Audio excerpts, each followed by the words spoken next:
Eu pensei que podia viver por mim mesmo. Eu pensei que as coisas do mundo não iriam me derrubar. O orgulho tomou conta do meu ser e o pecado devastou o meu viver. Fui embora, disse ao Pai, dá-me o que é meu, da minha parte que me cabe da herança. Fui pro mundo, gastei tudo, me restou só o pecado. Hoje sei que nada é meu, tudo é do Pai.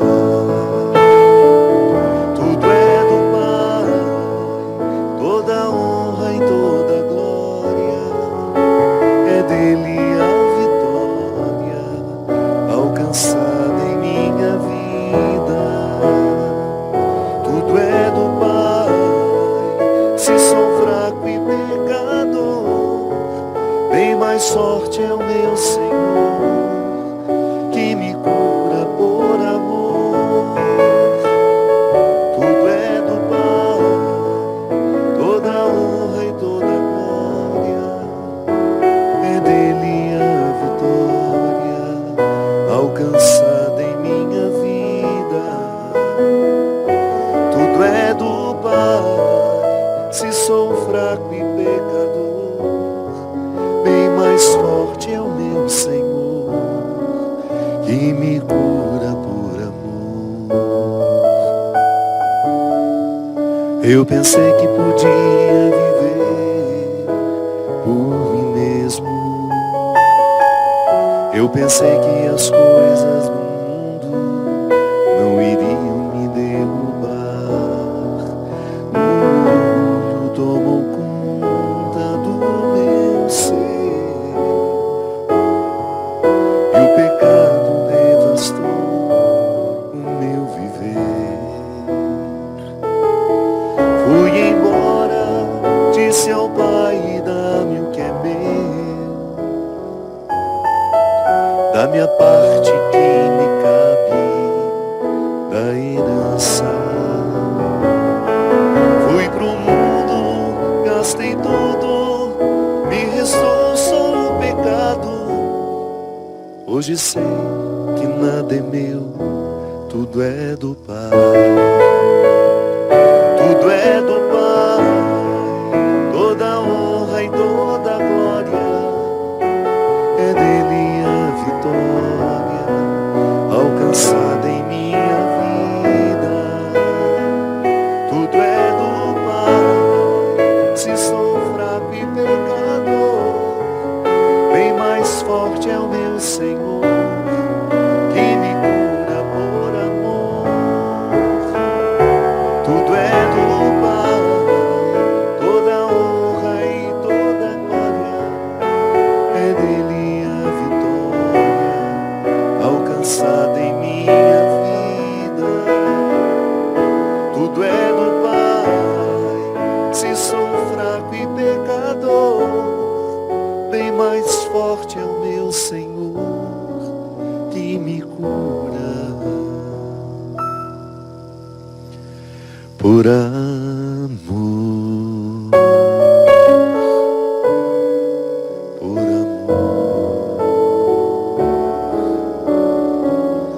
Olá, muito boa noite. Com muita alegria que nós começamos mais um programa Direção Espiritual. A cura que Deus realiza em nossa vida passa muitas vezes pela reorientação dos nossos caminhos. A cura pelo pensamento, que somente quando estamos curados do pensamento é que nós somos capazes de encaminhar soluções para os nossos problemas, ou até mesmo para reconhecer que estamos no caminho errado. As nossas enfermidades nos chegam pelo nosso pensamento. Sobretudo nos dias de hoje, em que nós pensamos tão mal, porque somos pouco estimulados a um pensamento mais profundo, mais abrangente. Tenho dito isso, você já me ouviu falar tantas vezes. É uma característica da pós-contemporaneidade, né? Pós-modernidade, sei lá que nome nós podemos dar a nós nesse momento. Somos muito reativos, pouco reflexivos. E esse excesso de reação é justamente o grande número de estímulos que nós recebemos o tempo todo para termos uma resposta sobre as coisas. O tempo todo nós precisamos ter uma opinião formada, precisamos nos posicionar, né? Ainda que a gente não tenha refletido o suficiente para tomar aquele posicionamento, ainda que a gente nem tenha respostas para aquelas perguntas, nós associamos as nossas reações ao nosso estar vivo. E é tão estranho isso, né? Perdemos a fecundidade porque estamos reativos demais. Você experimenta isso na sua vida e cada um de nós experimenta de acordo com os estímulos que temos. O mais estimulado certamente terá ainda mais necessidade de se posicionar, porque ele está presente em tantos lugares, de tantas formas. Eu vejo pelo WhatsApp, né? Se você participa de muitos grupos, o tempo todo você é estimulado a sentir raiva, a ficar em paz, depende do conteúdo do grupo. A dizer, a falar, a posicionar-se.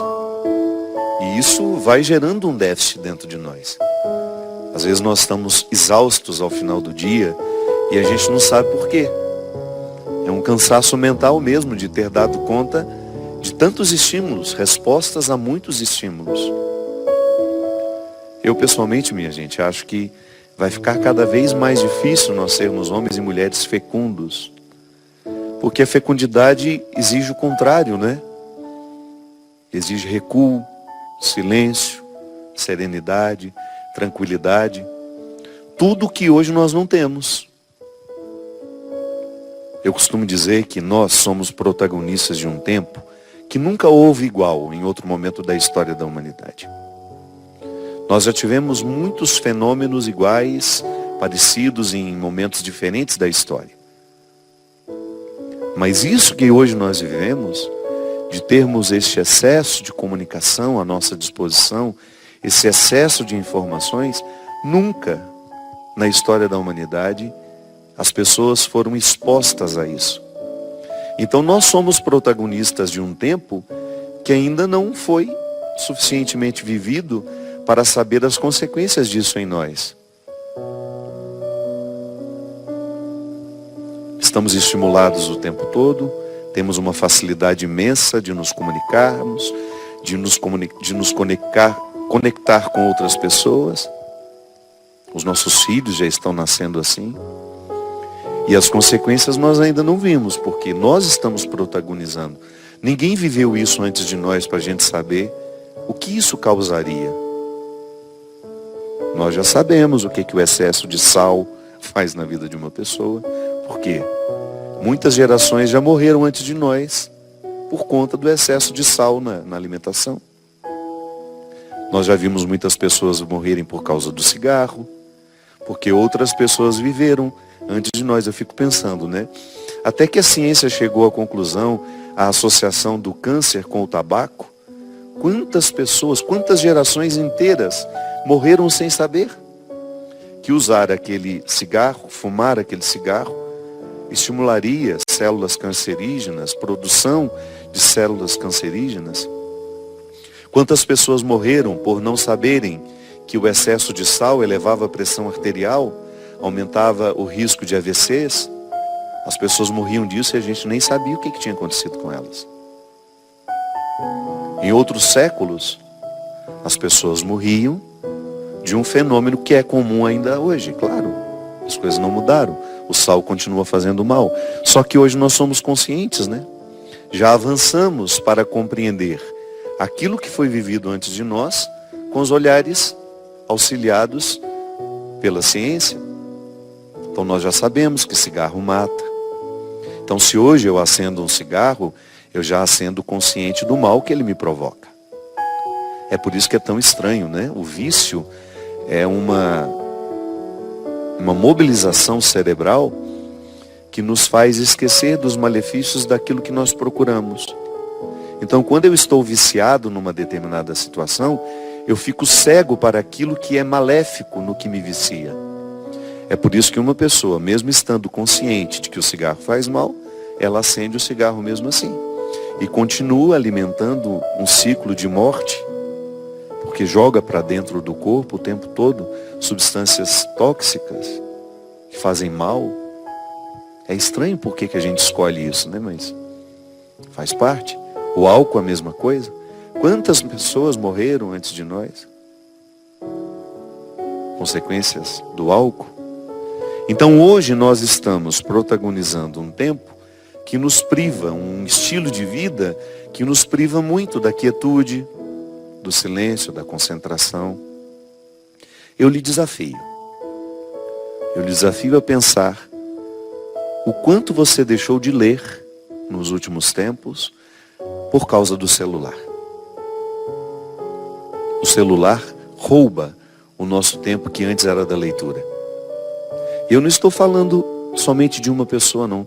Eu estou falando de milhares e milhares de pessoas que tiveram os seus hábitos modificados por causa do celular. Ah, mas eu vejo notícias no celular. Vê de forma muito superficial, né? A gente só lê as chamadas. Dificilmente a gente clica no link para ver a notícia toda. Os livros estão deixando de ser fabricados, as editoras estão falindo, as livrarias estão fechando, o que é uma perda irreparável para a construção de uma sociedade. É lamentável que o seu filho não tenha mais contato com os livros da mesma forma como você teve. Gente, eu me lembro que eu, na minha infância, eu escolhia ganhar livros no Natal. No Dia das Crianças, queria me ver feliz, era me dar um livro de presente. Eu fico pensando como deve ser difícil ter um filho hoje que deseje ganhar um livro de presente. Porque nós estamos estimulados a práticas que são diferentes. Não estou dizendo que somos piores ou melhores.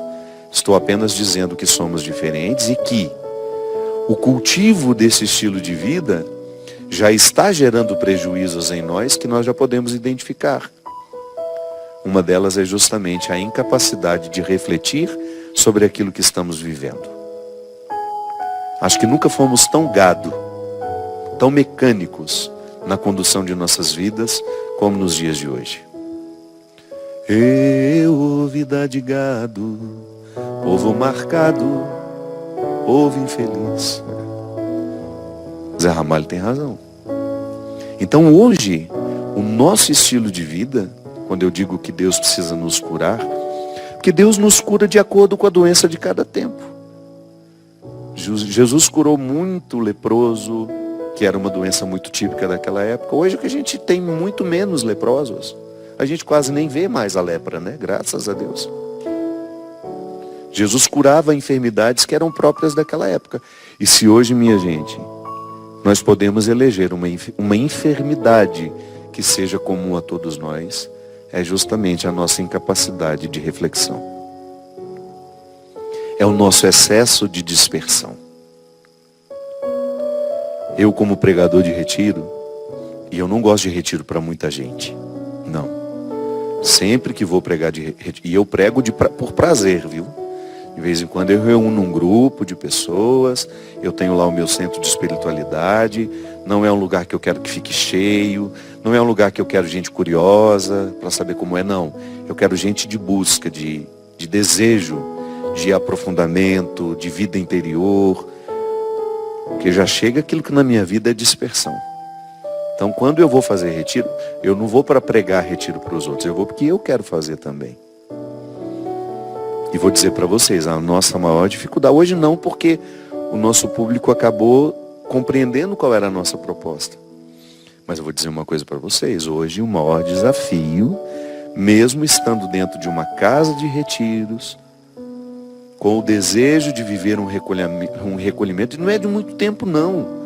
Um dia e meio, 2, porque as pessoas não conseguem mais do que isso. A maior dificuldade que a gente tem é fazer com que essas pessoas se desliguem de seus mundos. E sempre tem uma desculpa, minha gente. Eu preciso notícia dos meus filhos. Eu preciso notícia do meu marido. Preciso notícia da minha mãe. É impressionante como nós hoje estamos justificados para sermos dispersos. Coisa que em outros tempos não acontecia. Se eu subia a serra para Campos do Jordão para fazer um retiro, eu ia ter o telefone fixo da minha casa e olha lá. Em casa nem telefone fixo tinha. A gente deixava um número de contato, olha, se por acaso acontecer alguma coisa e de fato for necessário falar comigo, liguem. Então a gente tinha um respeito maior pela privacidade do outro, né? Hoje não. Qualquer bobagemzinha a gente quer comunicar o outro, tirar a paz do outro. É impressionante como às vezes eu estou aqui diante de um problema, eu sei que eu posso construir a solução deste problema antes de perturbar uma multidão de pessoas que estão ligadas a mim, mas eu faço questão de esparramar a notícia ruim, eu faço questão de tirar a paz de um monte de gente, por quê? Eu estou viciado em fazer isso. Não é nem mais uma maldade, não. É um comportamento que já não é mais livre. Isso é muito interessante a gente prestar atenção.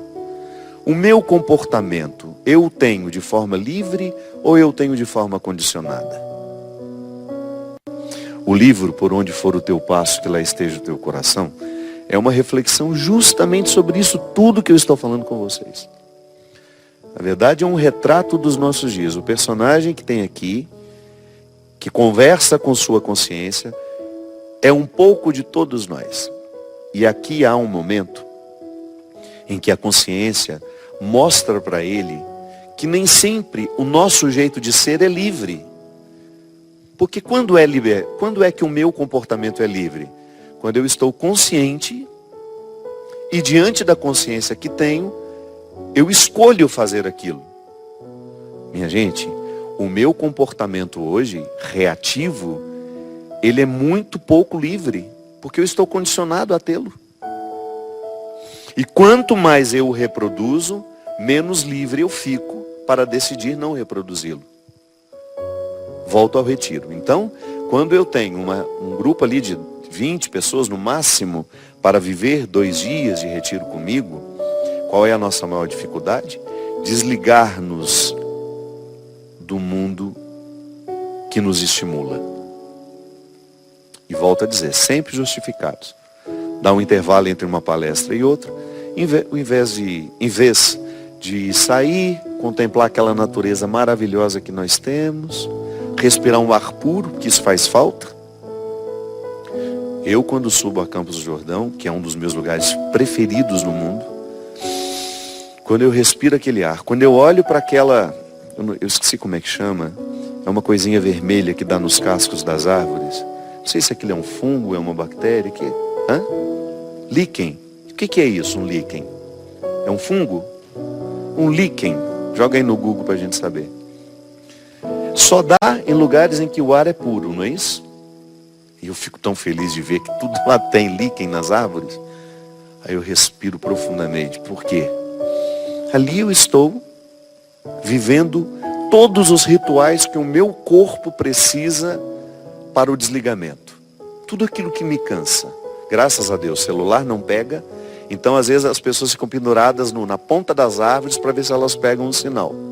Tamanha ansiedade de saber o que está acontecendo. Nós temos uma pretensão de comandar o mundo que é uma coisa absurda. Nós somos muito prepotentes. A gente sai de casa e a gente acha que a nossa casa vai parar porque a gente saiu dela. Deixa lá seu filho se virar um pouco com seus filhos. Às vezes a casa vai ficar até melhor sem você lá. E quando você voltar, eles vão perceber o quanto você é importante dentro daquele contexto. Deixa as pessoas sentirem um pouco a sua falta. Não insista com a sua presença.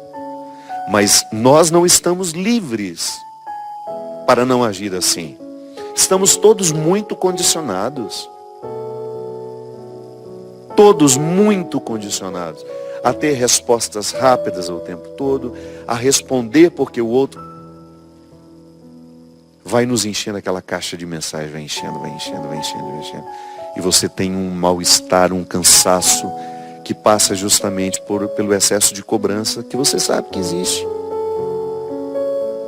Minha gente, nós estamos exaustos. E essa exaustão passa pela dimensão espiritual. Nós temos vivido muito pouco os rituais que descansam o corpo. Nós vamos para o nosso quarto, o livro fala disso. Nós levamos o nosso invasor autorizado, que é o celular, deitamos com ele. Aquele momento que deveria ser dedicado a um livro, acender uma velinha, né, um cheirinho no quarto, para a gente poder relaxar, tomar um banho com mais consciência daquilo que está acontecendo, da água que nos purifica, do sabonete que tem um cheiro bom para nos ajudar a descansar. Não vivemos nada disso. A mesa há muito tempo deixou de ser um lugar de rito, de encontro, de pessoas que se amam, de pessoas que querem se conhecer. Então nós não estamos tendo nenhum respeito pela ritualidade que nos descansaria, que provocaria um bem-estar em nós. Somos reprodutores, volto a dizer, sem nenhuma liberdade de escolha, porque nós estamos condicionados. Somos seres cada vez mais condicionados a responder desta ou daquela forma. Uma forma que foi ditada por alguém, que não é por nós. Quando precisamos viver a ritualidade que nos descansa, que nos joga para dentro para favorecer uma vida interior, não. Nós ficamos com os nossos joguinhos, os nossos celulares, que são dispersos, que ocupam o lugar de uma leitura, que ocupam o lugar disso, daquilo, e sempre justificados. Respondendo um e-mail, deitamos na cama com aquela luz acesa em cima dos nossos olhos, sempre justificados, volto a dizer. Uma rotina que vai nos brutalizando. Sim, porque nós vamos ficando cada vez mais brutos. Sensibilidade, minha gente, não basta ter, é preciso educá-la. Da mesma forma como se educa o desejo. Você educa o desejo de uma criança. Você educa o paladar de uma criança. Semana passada estava essa discussão boa lá no Twitter. Posso forçar o meu filho a comer uma coisa que ele não gosta? Olha, eu sou da seguinte opinião, que se você sabe que aquele alimento é fundamental para a saúde do seu filho, seria muito bom que ele aprendesse a comê-lo. Não é verdade? O paladar, se você estimula para que a criança coma doce desde a primeira infância, depois vai ser muito difícil ela fazer dieta no futuro. O nosso paladar às vezes é estragado, por quê? Nós gostamos de coisas excessivamente doces. Não deveria ser assim. Eu tenho um casal de amigos que fez a opção, os filhos já estão, um com 2 anos e o outro com 1, fizeram a opção, essas crianças nunca provaram o gosto do açúcar. Imagina isso. Conseguir fazer isso, né? Porque geralmente, 1 ano, 1 ano e meio, os pais já estão colocando aquelas mamadeiras de achocolatado. Não é um absurdo isso, né? Além de fazer um mal terrível para a saúde, um mal para os dentes que estão sendo sendo formados ali. Excesso de açúcar. Você pega uma colher de achocolatado, você vê o tanto de açúcar que tem naquela colher. Então, mexe aquilo ali, dá para uma criança, claro, ela vai gostar, é um sabor maravilhoso. Agora, desde petitinha, sendo educada com esse paladar excessivamente doce, depois vai ser difícil oferecer outra coisa. Ah, mas dá trabalho. Pois é. Eu não coloquei filho no mundo por isso, porque dá trabalho. Agora, quem põe, quando se torna pai, quando se torna mãe, quando se torna responsável pela educação daquela criança, vocês têm que pensar em tudo isso, minha gente. O paladar dessa criança será educado por nós que estamos influenciando. Faz festa quando for comer uma salada de rúcula, que ele vai começar a achar bom. E é claro que se a gente der um bolo de chocolate todo dia, ele não vai ter apetite para outras coisas, até eu que sou mais bobo. Eu tenho vontade de comer bolo de chocolate todo dia. E como uma vez na vida, outra na morte, porque não faz parte da minha dieta. Porque eu sei os malefícios que isso traz para mim. Gente, depois que eu descobri que essa doença autoimune que eu tenho, que provocava aquele zumbido horrível no meu ouvido, que eu já partilhei tantas vezes aqui, Eu fiquei durante tanto tempo com esse zumbido sem saber o que era. Trata aqui, trata ali, e nunca tive um alívio. Agora, em setembro do ano passado, quando fui fazer aquele check-up, né, que o médico me sugeriu que pudesse ser uma doença autoimune, um otorrino que até então eu não conhecia.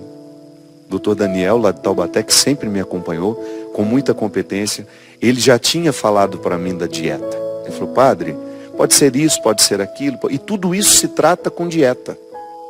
E eu não colocava muita atenção nisso. Quantas vezes eu escutei o Dr. Daniel falar isso para mim?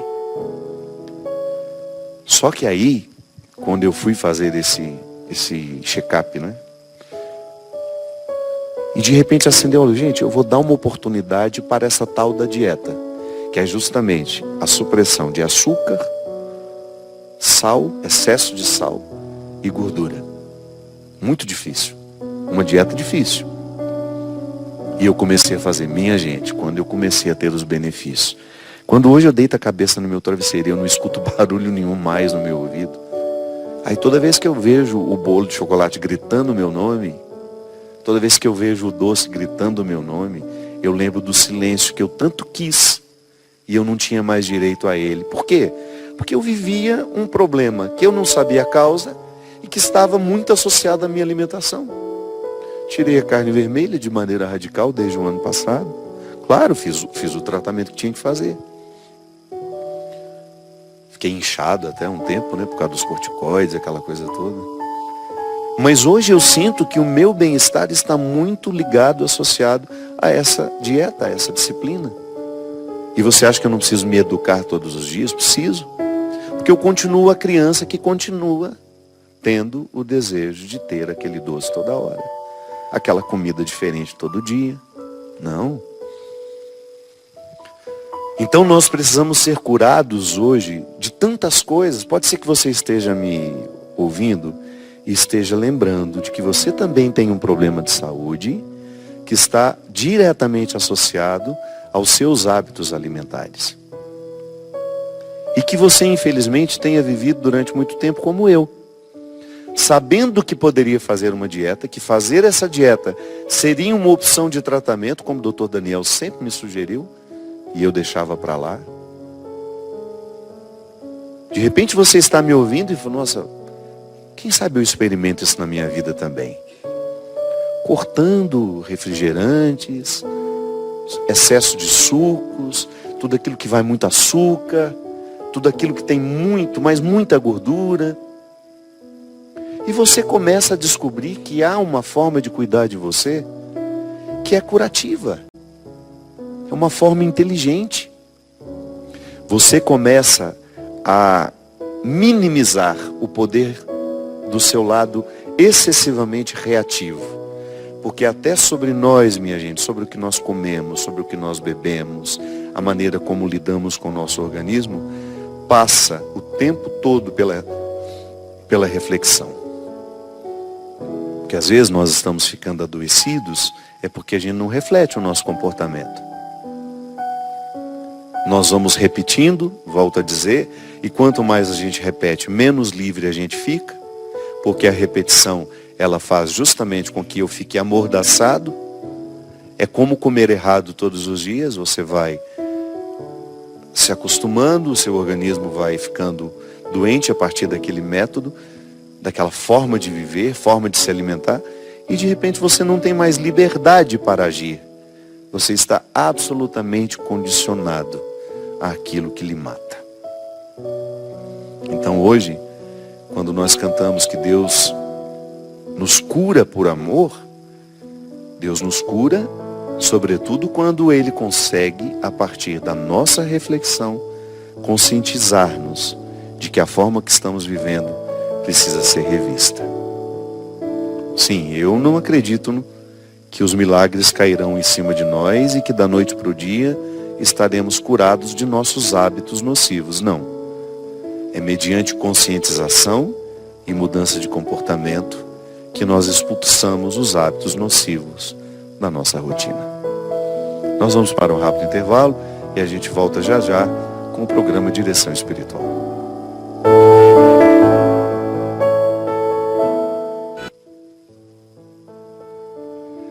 Estamos de volta com o programa Direção Espiritual. Muito obrigado pela sua companhia, pela sua participação. Hoje eu quero fazer um pedido muito especial. Você que já me acompanhou durante tanto tempo lá na Fundação Dom Couto, eu não faço parte mais da presidência, mas graças a Deus o trabalho continua sendo feito lá. E a minha querida Marília Teixeira Pinto, lá de Taubaté, está organizando para ajudar a manter a nossa orquestra juvenil lá da Fundação, o bazar que todo ano acontecia, o Fim da Estampa. Então, se você puder contribuir, você que já tinha o hábito de enviar roupas para serem vendidas neste grande bazar que a Fundação realiza, por gentileza, nós já estamos recebendo as doações. Você pode enviar lá para a Fundação Dom Couto, em Taubaté mesmo. A Marília está organizando com a equipe lá, para mais uma vez fazer aquele que é sempre um grande sucesso, o Bazar Fina Estampa. Nesse fim de semana, terei o prazer, no próximo, terei a grande alegria de estar em São José dos Campos, no dia 24, na sexta-feira, que é a partir das 22 horas. São José dos Campos, show O Amor Me Elegeu, dia 24, no Palácio Sunset. Então, a partir das 22 horas, você que é do Vale do Paraíba, é o nosso convidado para essa noite muito especial. E depois, no dia 25, eu estarei lá no Internacional Eventos, em Guarulhos. No dia 25, no sábado, às 21 horas, no Internacional Eventos, em Guarulhos. Minha gente, na segunda-feira, agora, no dia 20, eu terei imenso prazer em fazer o lançamento do livro, Por Onde For o Teu Passo, que lá esteja o teu coração, na livraria Leitura do Shopping Pátio Savassi, em Belo Horizonte. É lá na Avenida do Contorno, todo mundo conhece, é um shopping muito conhecido. Então, a partir das 17 horas do dia 20, na segunda-feira, nós teremos uma sessão de autógrafo de lançamento do livro Por Onde For o Teu Passo, que lá esteja o teu coração. As senhas serão distribuídas no dia 20 mesmo, a partir do dia 18. Então a distribuição de senhas será feita a partir do dia 18, assim que abrir a loja. Então esteja lá no dia 18 para garantir a sua. E será um prazer imenso reencontrar o povo da capital mineira para este lançamento especial. Lembrando também que em outubro nós vamos para a Itália com uma peregrinação pela obra de Maria. Nós sairemos no dia 1º e ficaremos até o dia 12. Será uma peregrinação que vai nos levar por Milão, Veneza, passaremos por Florença, Pádua, Assis, Siena, Assis, já falei, Cássia, Roma.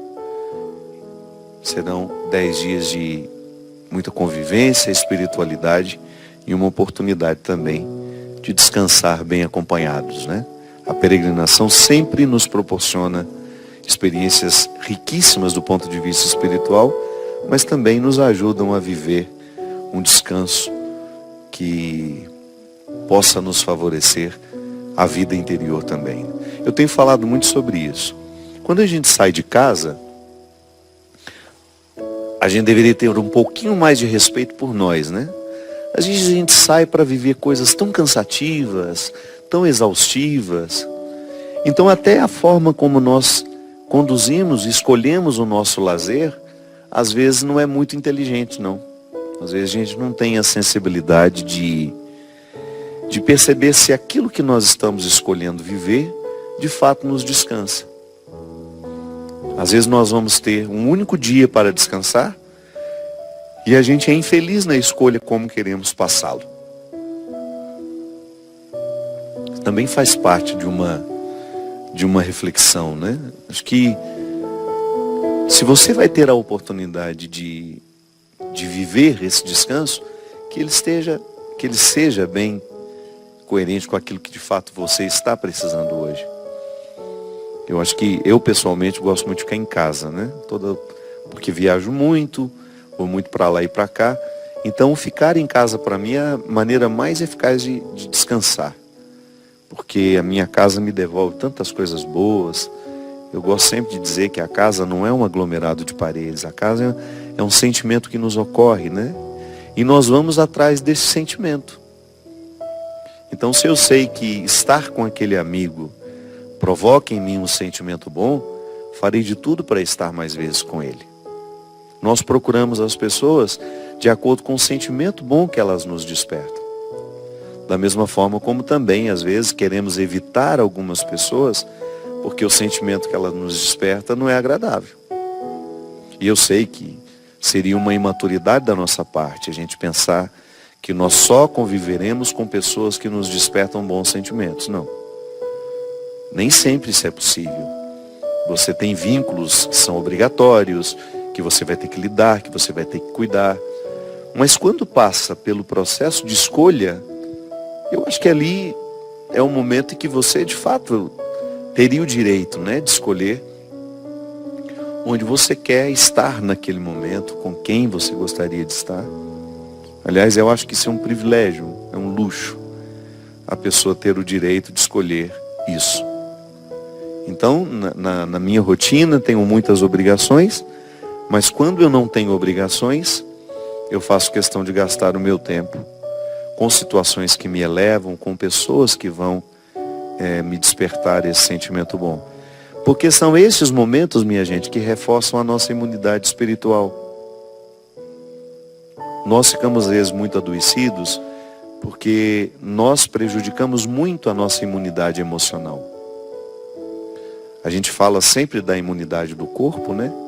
Que é essa capacidade que o organismo tem de reagir às doenças, às nossas células cancerígenas que são produzidas todos os dias, mas um bom sistema imunológico vai dar um jeito de expulsar tudo isso, reorganizar o organismo. Então o meu corpo, quando eu procuro uma boa alimentação, um sono, ou medicação correta para isso ou para aquilo, eu favoreço a imunidade.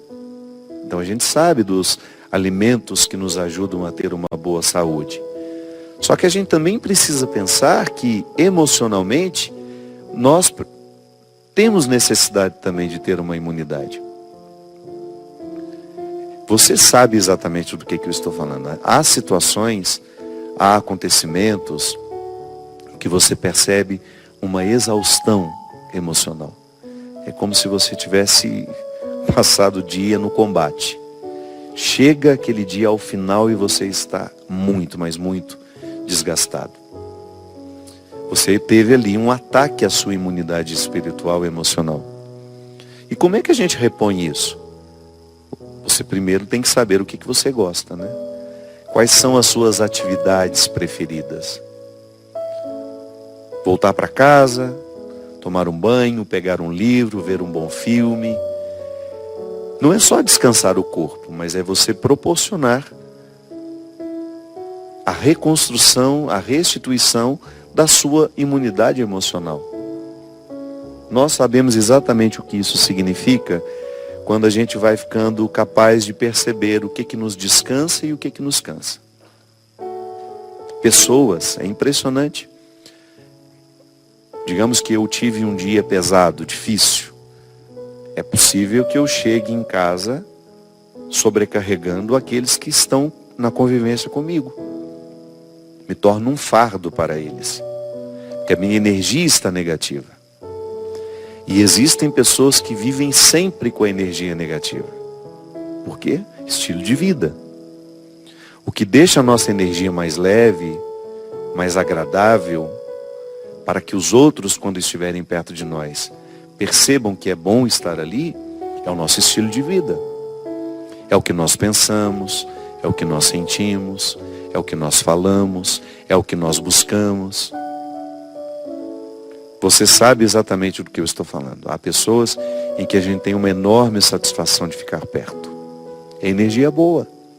Porque nós somos energia, minha gente. A espiritualidade é energia. O afeto é energia. Mesmo que você não veja, mas está ali, nos envolvendo. Eu, por exemplo, quando eu tenho uma situação assim, de lançamento do livro, por exemplo. Eu recebo muitas pessoas. O último lançamento nosso, que foi em Uberlândia, nós atendemos quase 700 pessoas. 3, 4 livros cada um. Então é um desgaste energético muito grande.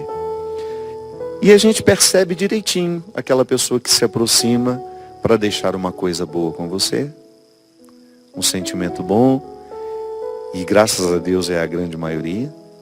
E você identifica logo aquela pessoa que veio com uma expectativa que você não pode corresponder naquele momento. Uma pessoa que queria conversar, que queria confessar, que queria algo a mais de você e que já vem com essa expectativa e que já chega chateada porque não é momento para isso, né? Eu estou ali para atender muitas pessoas. É por isso que às vezes as pessoas não entendem. Por que eu gosto tanto de que tenha um fotógrafo nos fotografando para a gente não ter o desgaste da fotografia? Por que fotografia desgasta?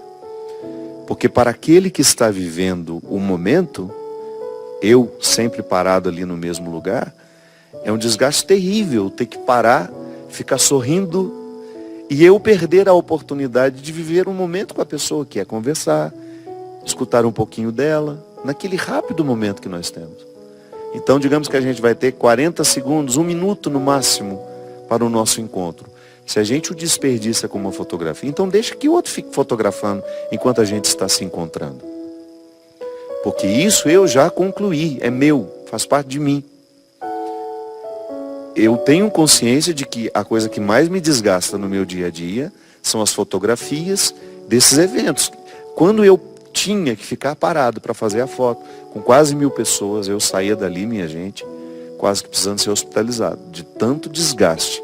Porque é uma perda de energia imensa olhar para isso daqui. Eu tenho uma... Boa noite, meu caro. Seja bem-vindo, muito obrigado. Eu tenho uma convicção de que toda vez que eu venho gravar o programa, o meu desgaste é 10 vezes maior do que fazê-lo ao vivo. Interessante, né? Eu me lembro que quando estava fazendo produção de disco e que tinha o dia de fazer a sessão de fotos, meu Deus do céu, era a coisa mais dolorosa para mim, que de fato me exaure. Gravação. Ligou uma câmera, apontou para a gente, grava um vídeo, pelo amor de Deus, para isso que é impressionante como eu sinto a energia ir embora. Não sei por que eu sou assim. E eu comecei a ter um pouco mais de respeito por esse meu jeito de ser. Eu acho que se você fizer essa experiência de um dia também, sair da sua casa e ter que fazer fotos o tempo todo, você talvez nos desse razão. Não é que a gente vai tratar mal, não, pelo amor de Deus, não é isso não. Trato bem, recebo com muito carinho as pessoas, a manifestação de desejar tirar uma foto com a gente, às vezes é o carinho que tem por nós. O grande problema é quando a gente se sente um objeto nessa relação, né? Há pessoas que não cumprimentam a gente. Não falam bom dia, não falam boa tarde, não falam boa noite. Já chega e diz, deixa eu fazer uma foto com você. Enfim, isso no final vai ficando muito desgastante ao longo da vida. Porque no fundo a gente percebe que isso é uma relação que não agrega, que não transforma, né?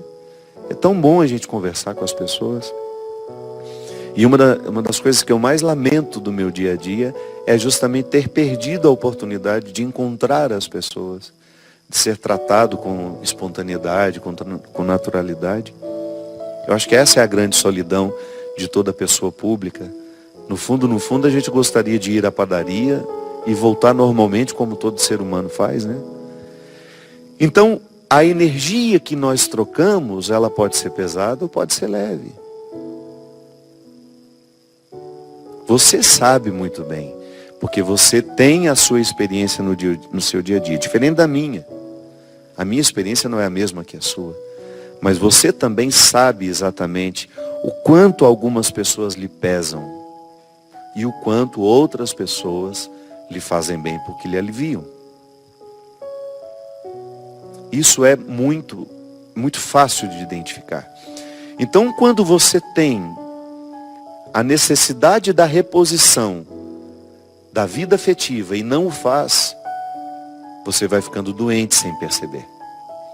Nós que durante muito tempo vivemos em comunidade, né? Eu tenho aqui as meninas que vivem em comunidade. Graças a Deus, a minha comunidade sempre foi para mim um lugar de descanso. Eu nunca tive uma experiência negativa de comunidade. Ai meu Deus, que cansaço voltar para aquele lugar. Não. Sempre tive bons amigos ao longo da minha vida, em todas as minhas fases de estudo, graças a Deus. Claro, nós temos dificuldade com esse ou com aquele, mas eu sempre tive na minha experiência um prazer de voltar para casa, como seminarista, depois como religioso, como padre. Hoje eu não tenho mais comunidade, porque eu sou um padre secular. Eu tenho a minha casa para voltar, a estrutura que me espera, os laços afetivos que eu tenho ali. Mas para a gente, na vida em comunidade, por exemplo, um missionário que vai e passa o fim de semana pregando, o tanto que é desgastante a pregação. Às vezes, minha gente, a gente termina uma pregação, se você pudesse se desmaterializar ali naquela hora, virar um pozinho, e fosse recomposto lá dentro da sua casa, com seu banho tomado, no sofazinho, por mais simples que ele seja, e rodeado das pessoas que lhe devolvem aquilo que você deu à multidão, é muito maravilhoso. É por isso que a vida do padre é tão desgastante, do pastor, da irmã religiosa. Às vezes a gente olha aquele padre mal-humorado e a gente não sabe o que ele passa. Às vezes a gente enche a boca para falar mal dos nossos padres, porque ele foi rude com você, porque ele não tem isso, não tem aquilo. Vai ver como é difícil para ele. Às vezes muitos padres acima do peso, porque o alimento acaba virando uma fuga. Depois de um dia inteiro de muitas missas, de muito trabalho, volta para casa, o que resta fazer? Cansado, esgotado, às vezes não tem uma pessoa para conversar, porque também não é fácil ser amigo de padre. A vida dele é muito diferente da nossa. Às vezes falta até assunto.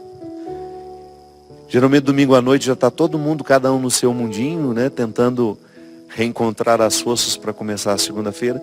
E o padre está lá, coitado, cansado, desgastado, com uma necessidade de ter uma conversa. E às vezes não tem. Às vezes não tem.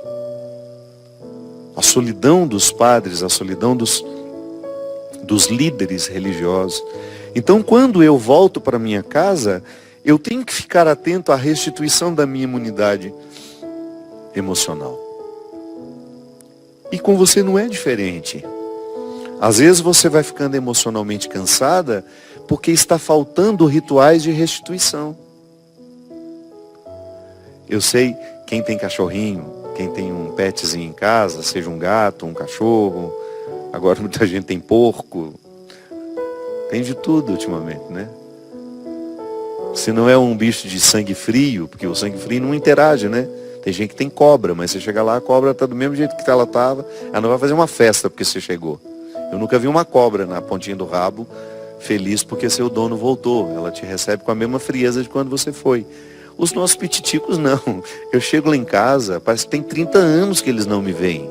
Está igual ao nosso cenário. Há mais de 30 anos nós estamos com esse cenário. A Bia está prometendo que vai trocar. 120 anos já tem, né? Esse cenário.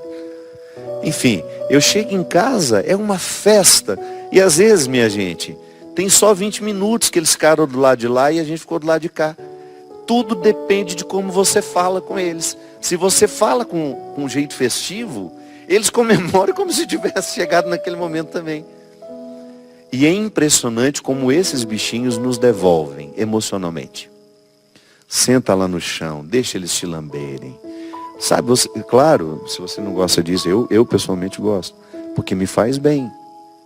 É uma restituição emocional. Eu tenho uma ligação com o mundo criado. Então eu ver uma coisa bonita, comer uma comida que foi feita com amor, com carinho, fazer uma atividade física. Cada um de nós vai descobrindo aos poucos o que te restitui.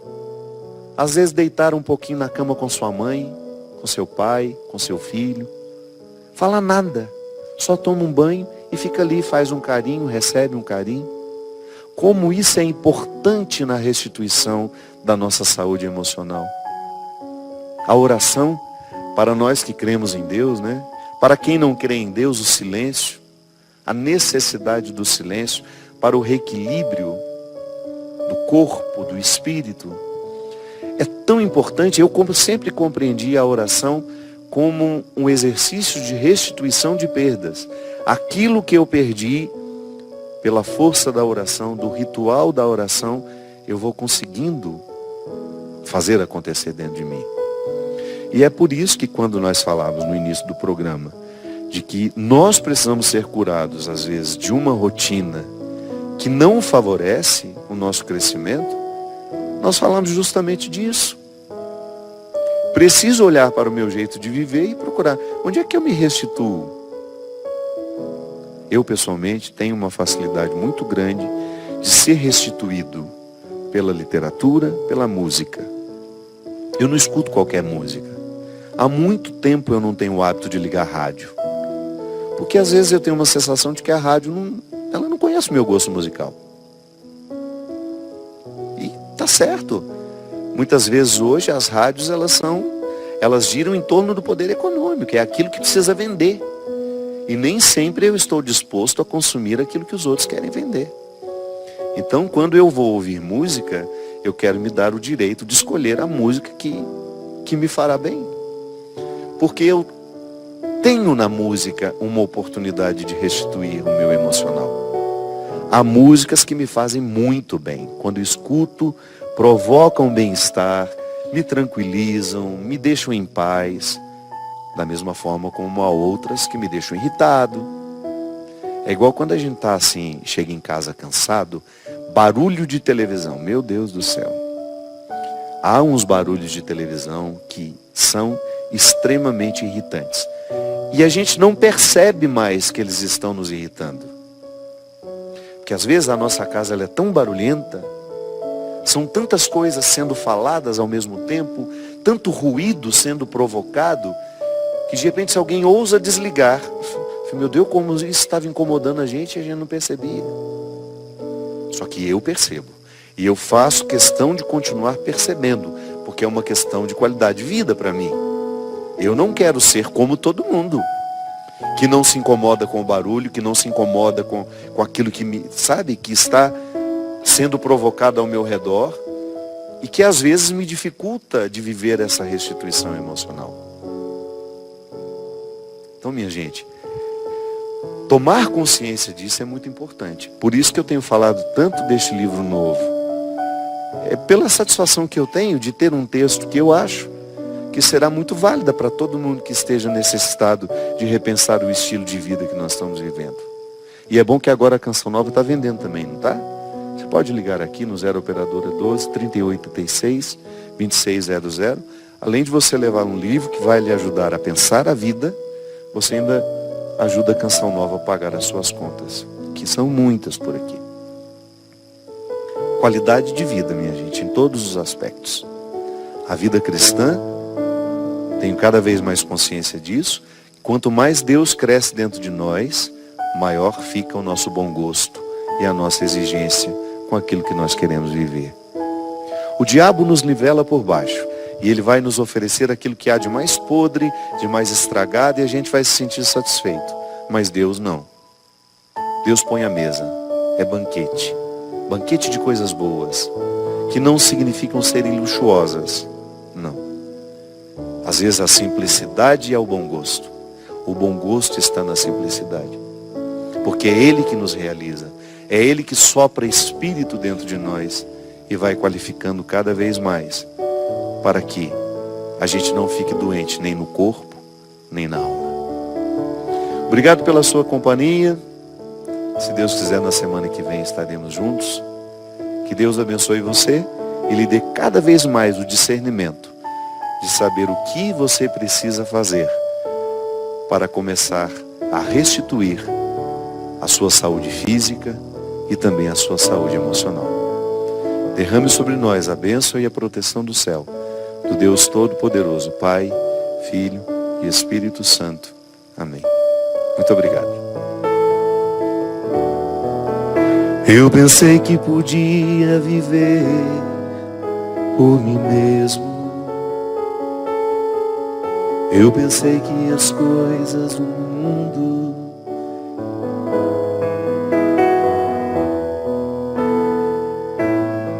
tomou conta do meu ser, e o pecado devastou meu viver. Fui embora, disse ao Pai, dá-me o que é meu, da minha parte que me cabe da herança. Fui pro mundo, gastei tudo, me restou só o pecado. Hoje sei que nada é meu, tudo é do Pai. Tudo é do Pai, toda honra e toda glória, é dele a vitória alcançada.